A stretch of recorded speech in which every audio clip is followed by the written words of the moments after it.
আসসালামু আলাইকুম। আশা করি সবাই ভালো আছেন। আলহামদুলিল্লাহ আমি ভালো আছি।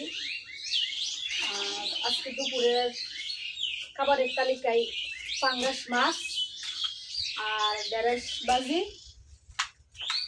আর সজনা আলু দিয়া হলো শুটকি। আর এই দুপুরা বাজদাছে মানে দুপুরের দুধ দেয়া বাড়ির কর্তা মশাই দুপুরে বাজারতে গিয়ে বাজার আনছে। আর বুঝিনি তো আমি যেহেতু বৈশাখ মাস অনেক কষ্ট করা লাগে গৃহিণীরা। আমরা যেহেতু কৃষকের বউ কৃষিকাজ করি, তো ভুট্টা আছে, ধান আছে, প্রচণ্ড কাজের ভিতরে কাজ করে দুপুরেবেলা রান্নার বাহরণ লাগতেছে। আর ভুট্টা ভাঙিয়েছি, অনেক কষ্ট হয়েছে, অনেক গরম ভুট্টা ক্ষেতের মধ্যে। আর এই যে আমরা উঠানের মধ্যে একটা আমড়া গাছ আছে, এই আমড়া গাছের মধ্যে ৬-৭টা পাখির বাসা আছে শালিকের। যা তো বুঝতেই পারতেছেন ভিডিওর মধ্যে শালিকের আওয়াজ আসতেছে।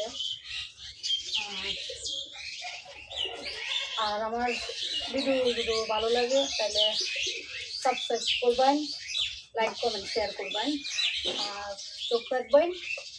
আমরা কৃষিকাজ করি, যেহেতু আমাদের গরুর একটা খামার আছে। তো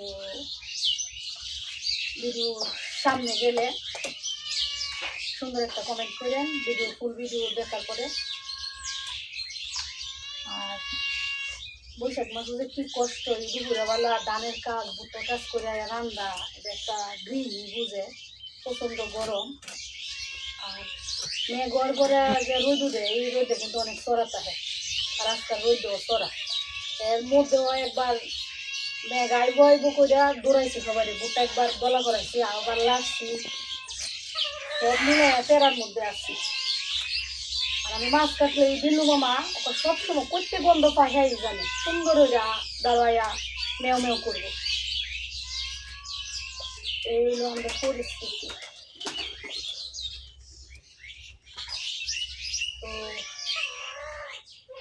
তো বিল্লু মামাটা কলিজাটা দিয়ে নেই।